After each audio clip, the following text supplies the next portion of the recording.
किसान आंदोलन के बारे में आपकी क्या राय है? और पंजाब का किसान दिल्ली क्यों आता है बार बार? पंजाब का ही किसान बार बार किसान आंदोलन करने क्यों आता है दिल्ली? नहीं, क्या पंजाब के किसान के लिए दिल्ली पाबंदी है? राजधानी नहीं है हमारी ना, कोई पाबंदी है? दिल्ली क्यों आता है? जब सरकार दिल्ली से चलती हो कहां जाए फिर वो? पंजाब का किसान लाहौर जाए? जब आप विपक्ष में थे। एक मिनट बात सुनिए।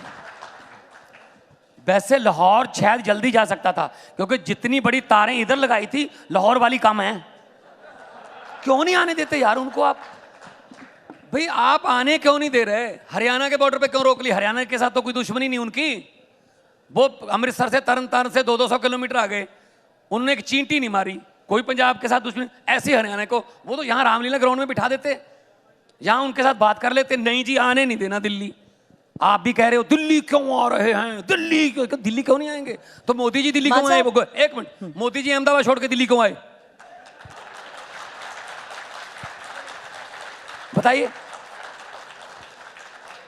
मोदी जी ट्रैक्टर लेकर नहीं आए, ट्रॉलियां लेकर नहीं आए। मोदी जी दिल्ली आएंगे, मोदी जी देश के राजे हैं, तो मोदी जी के पास ही आएंगे, कहां जाएंगे? ये 3 कानून किसने कहा था? कब आंदोलन हुआ था ये कि किसान 3 कानून मांग रहे हैं? किससे पूछा ये आपने? स्टेक होल्डर से बात की? नहीं की। 3 कानून ला दिए, आंदोलन हो गया। 1.25 साल बाद एक दिन मोदी जी आते हैं टीवी पर, मेरी तपस्या में कमी रह गई है, मैं ये कानून वापस लेता हूं।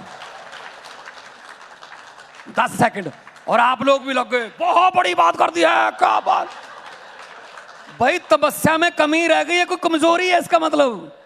जनता को समझने में कमजोरी है। अब 3 साल में तो तपस्या पूरी हो गई, अब तो पूरे कर दो। मान साहब, हमने एक चीज और दिखाई थी, अगर आपको याद हो, हमने एक चीज और दिखाई थी। जब आप विपक्ष में थे तब आपने कहा था कि पंजाब की सरकार किसानों को एमएसपी की गारंटी का कानून लाकर उनको वहीं पर क्यों नहीं दे देती एमएसपी की गारंटी? तब आपने विपक्ष में कहा था, हमने ये भी दिखाया था। बिल्कुल बिल्कुल। आज आप सत्ता में हैं। मैं गारंटी, देखो एमएसपी मैं नहीं दे सकता, ये सेंटर दे सकता है, ये फेडरल गवर्नमेंट कर सकती है। मैं क्या कर सकता हूं? मैं उनको सब्सिडी दे सकता हूं। बोलूंगा मैं बता रहा हूं। प्लीज उनको बोलने दीजिए। नहीं, प्लीज बोलने दीजिए। शायद इनके खाते में 15। नहीं प्लीज व्यवधान मत करिए, कुछ व्यवधान मत करिए। नहीं, चुप रहिए। नहीं, कोई भी ऐसे व्यवधान नहीं करे। बोलूंगा ना, कोई भी, वो हमारे मेहमान है, आपके खाते में हमारे मेहमान क्या होगा, उनके बारे में कोई ऐसा नहीं बोलेगा। ये हालत है। मान साहब, अब अपनी बात रखें। अब ये हालत है, ये पेशेंस है। अब मुझे बताइए, ये पेशेंस है। एक मिनट, कोई बात सुनिए। एक मिनट, मैं बताता हूं। जो राज्य सरकार है ना, वो एमएसपी नहीं बना सकती, लेकिन राज्य सरकार एक काम कर सकती है।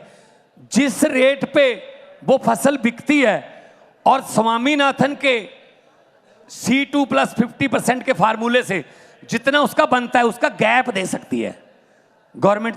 स्टेट की गवर्नमेंट सब्सिडी दे सकती है। और हमने दी है मूंगी की दाल पर, हमने दी है, हमने बीजों पर सब्सिडी दी है, हमने बिजली पर सब्सिडी, हमारी बिजली 18,000 करोड़ की फ्री दे रहे हैं हम। ये पंजाब का किसान क्या मांग रहा है? हम तो, मैंने मंत्री से कहा, पीयूष गोयल जी से मांग की कि मोजाम्बिक और कोलंबिया से भारत उड़द, अरहर और मसूर की दालें $2 बिलियन की इंपोर्ट करता है जी।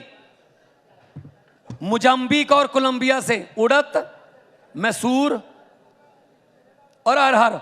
मैंने कहा जी हमें मौका दो, हम बीजेंगे, हमें एमएसपी दे दो, हम आपका इंपोर्ट करने की जरूरत नहीं पड़ेगी। जैसे हरी क्रांति आई थी तो गेहूं के अनाज के भंडार जो भर दिए थे। तो अगर एमएसपी हमें पंजाब में मिल जाए, पंजाब की जो जमीन है बहुत फर्टाइल है जी। हाँ, किसान भी पंजाब का धान जो है ना वो बीजना नहीं चाहता।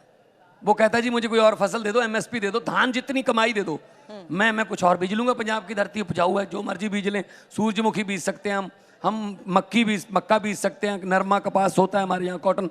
तो मैं ये कहना चाहता हूं कि अगर आप उनसे बात ही नहीं करोगे, अगर आंसुओं के गोले फेंक फेंक के बात करोगे, रबड़ की गोलियां चला के बात करोगे, ये तो अच्छी बात नहीं है ना। कोई कहीं भी किसी को डेमोक्रेटिक राइट है कि वो जो हिंसा ना हो उसमें वो प्रदर्शन कर सकता है, हमारा डेमोक्रेसी। आप ये कह रहे हैं कि सरकार के पास अधिकार है और वो एमएसपी को लेकर कानून बना भी सकती है। लेकिन अब चलिए मैं एक और सवाल करती हूँ। राहुल गांधी ने भी ये बात कह दी है कि गारंटी दे दी है कि अगर सरकार आई तो एमएसपी कानून बना देंगे। आम आदमी पार्टी क्या उसी समर्थन में है? और एक सवाल ये भी मेरा आपसे था कि राहुल गांधी फिलहाल आपको कैसे लगते हैं?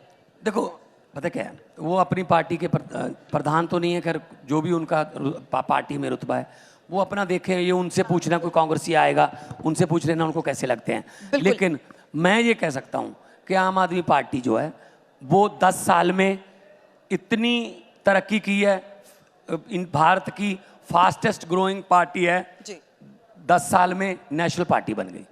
हमारी 2 स्टेटों में सरकार है, हमारे 10 राज्यसभा के एमपी हैं, एक हमारा जलंधर से लोकसभा का है, 5 एमएलए हमारे गुजरात में हैं, 2 एमएलए हमारे गोवा में हैं और मध्य प्रदेश में संगरौली में हमारा मेयर है। अभी चंडीगढ़ का भी मेयर आम आदमी पार्टी का बन गया। भाई साहब डेमोक्रेसी है, किसी को भी जिता सकते हैं किसी को भी। लेकिन चंडीगढ़ में वोट कैसे गिने गए देखे सबने? सुन लीजिए, सुन लेना भाई साहब। चंद्रचूड़ क्या कह रहा था, वोट कैसे गिने जा रहे हैं? 36 वोट गिनने हैं। वोट कैसे गिन रहा था वो बंदा?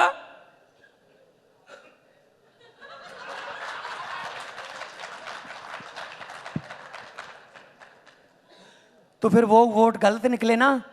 तो फिर सुप्रीम कोर्ट ने क्या कहा कि मेयर आम आदमी पार्टी का बनेगा। कहां गई डेमोक्रेसी फिर? या आप 36 वोट गिन नहीं पा रहे, 36 वोट में से 8 हमारे वैलिड वोट जो हैं आपने कैंसिल कर दिए। It means 25%। 36 वोट में से 25% आपने कैंसिल कर दिए और खुद जीत गए। भाई साहब मई के एंड में 92 करोड़ वोट गिनने हैं, तब क्या होगा? नहीं बिल्कुल। और मैं उसी सवाल पे आ रहा था, क्या होगा तब? चंडीगढ़ का आपने उदाहरण दिया और बड़ा शानदार इलेक्शन आपने और कांग्रेस पार्टी ने इंडिया गठबंधन के तहत मिलकर लड़ा, इसमें कोई दो राय नहीं। 5 राज्यों में आपने गठबंधन कर लिया, आम आदमी पार्टी और कांग्रेस का। एक मिनट मेरा सवाल सुन लीजिए, पंजाब में आपने गठबंधन क्यों नहीं किया कांग्रेस पार्टी से? पहली बात तो ये है, चंडीगढ़ का हमने शानदार इलेक्शन लड़ा, लेकिन मेयर सुप्रीम कोर्ट से लेके आना पड़ा। दिल्ली का एमसीडी का शानदार इलेक्शन लड़ा, मेयर सुप्रीम कोर्ट से लेके आना पड़ा। बजट सेशन बुला रहा था पिछली बार, हमारे गवर्नर साहब कहते मैं बजट सेशन की इजाजत नहीं दूंगा। सुप्रीम कोर्ट में आए, पहली पेशी पर कहते हाँ बुला लो। और सुप्रीम कोर्ट ने भी कहा कि तुम रोक नहीं सकते बजट सेशन को। हमें हर बात पे केरला वाले अपने पैसे लेने के लिए सुप्रीम कोर्ट में घूम रहे हैं। आरडीएफ का, रूरल डेवलपमेंट फंड का मेरा 5,500 करोड़ रुपया केंद्र ने रोक के रखा हुआ है, उसके लिए हम सुप्रीम कोर्ट गए हुए हैं। क्या मतलब सरकार सुप्रीम कोर्ट से चल रही है सिर्फ उन स्टेटों में जहां इनकी सरकार नहीं है। फिर कहते हो दिल्ली क्यों आते हो? दिल्ली क्या करें दिल्ली से बराबर? तो होगा नहीं। जब आरडीएफ का पैसा किसानों का पैसा है, वो मंडी का पैसा है, मंडियों के संबंधित सड़कों का पैसा है। मैं 67,000 करोड़ किलोमीटर सड़कें मुद्दा सुप्रीम कोर्ट नहीं है, मुद्दा इंडिया गठबंधन है। इंडिया गठबंधन के तहत आप भी हैं, कांग्रेस पार्टी भी है। दिल्ली में आपने गठबंधन कर लिया, चंडीगढ़ में कर लिया, गोवा में कर लिया, गुजरात में कर लिया, पंजाब में क्या दिक्कत? मैं बताता हूं, देखिए कुछ जो बातें हैं ना देश के लिए होती हैं। अगर देश ही ना रहा, संविधान ही ना रहा, आम आदमी पार्टी क्या करनी है हमने? अगर हमारा देश में डेमोक्रेसी नहीं रहेगी तो हम क्या इलेक्शन लड़के करेंगे? दिल्ली में, हरियाणा में, गुजरात में, गोवा में हमने एक कांग्रेस से नहीं किया। Congress is a part of India. आप कांग्रेस क्यों कहते हो? उसमें सपा भी है, उसमें तेजस्वी भी है, उसमें स्टालिन भी है, उसमें ममता भी है। कांग्रेस क्यों कह रहे हो आप? तो ये गठबंधन है, इसमें क्या पता जनता किसको बड़ा बना देगी, क्या पता कोई एक ऐसी पार्टी जो सबसे ज्यादा सीटें लेके आ जाए। हमारा मकसद वो नहीं है, पहले देश है। नहीं मान लिया, पहले देश है। लंबे सफर को मीलों में मत बांटिए, कौम को कबीलों में मत बांटिए। एक बहता दरिया है मेरा भारत देश, इसको नदियों और झीलों में मत बांटिए। ये नफरत की जो दीवार खींचते हो। तो मतलब ये कोई रणनीति है? ये रणनीति है आपकी कोई? ये रणनीति है कि अलग अलग लड़ेंगे ताकि बीजेपी ना? पंजाब में तो हमारी आम आदमी पार्टी का मैंने तो 13-0 का नारा दिया हुआ है, 13 जीत के आएंगे।